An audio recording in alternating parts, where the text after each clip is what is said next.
안녕하세요. 오늘도 여러분들이 법을 내 이웃처럼 가깝게 느끼길 바라는 최변TV의 최선혜 변호사입니다.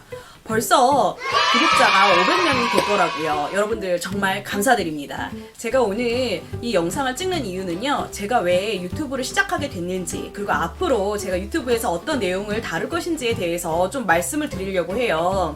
여러분, 독일에서 각 가정에 책꽂이에 가장 많이 꽂혀져 있는 책, 스테디셀러가 무슨 책일 거라고 생각하세요? 일단 성경책은 제외하겠습니다. 아마 눈치가 빠른 분들은요, 벌써 알아채셨을 거예요. 바로 법전입니다. 2016년도 10대 베스트셀러 도서 목록을 보면요, 민법전이 2위, 노동법전이 6위, 상법이 8위였을 정도예요. 그리고 세법 역시 잘 팔리는 책 중에 하나입니다. 그만큼 독일은 법을 시민들이 친숙하게 느낀다는 말이겠죠.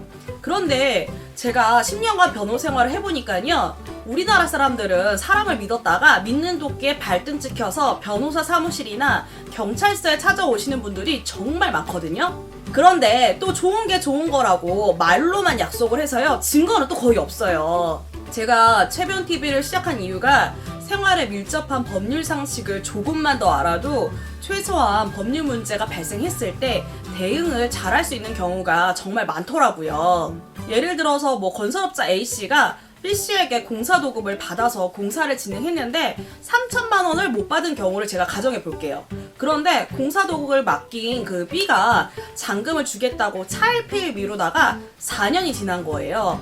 이제 A는 더 이상 안 되겠다고 느껴서 공사금을 달라고 소송을 제기했어요. 그런데 결과 어떻게 됐을까요? A가 소송에서 패소하게 됩니다. 시청자 여러분들, 왜? 이런 생각이 아마 드실 거예요. 바로 이 이유는 민사소송의 입증 책임과 소멸시효 때문인데요.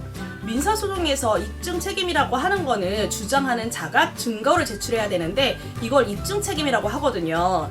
그런데 아무리 사실이어도 이런 주장하는 자료가 없으면, 증거 자료가 없으면 소송에서 이기기가 어렵습니다. 그리고 소멸시효는 권리 위에 잠자는 자를 보호하지 않는다는 법리 하에 그 채권의 종류별로 소멸시효 기간 동안 소송 등을 통해서 그 청구를 하지 않으면, 금원을 청구하지 않으면 채권이 소멸하는 것을 의미를 해요.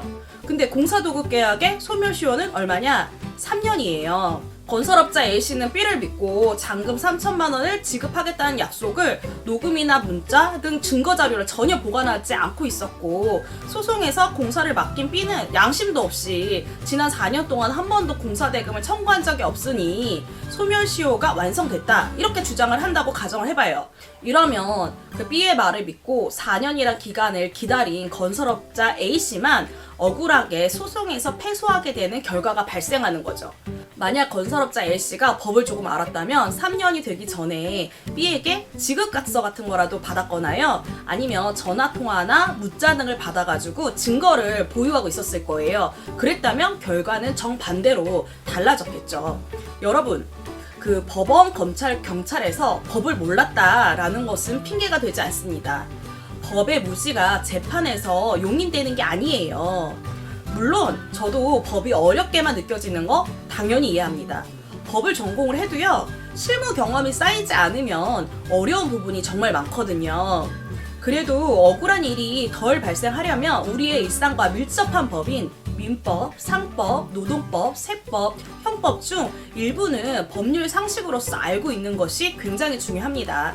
참, 가사법은요, 이혼, 상속, 증여 이런 걸 다 포함하고 있는데 이런 부분들은 민법에서 거의 정하고 있어요. 가사법 분야는요, 변호사 없이 진행되는 경우가 의외로 많은데 그러다가 불리하게 진행된 경우가 많아서 그 부분을 제가 더 많이 유튜브에서 다루려고 합니다.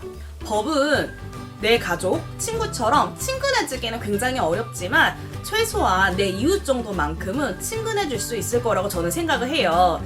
그래서 여러분들이 법을 내 이웃처럼 생각하는 그날까지 최변TV가 함께 하도록 하겠습니다. 감사합니다.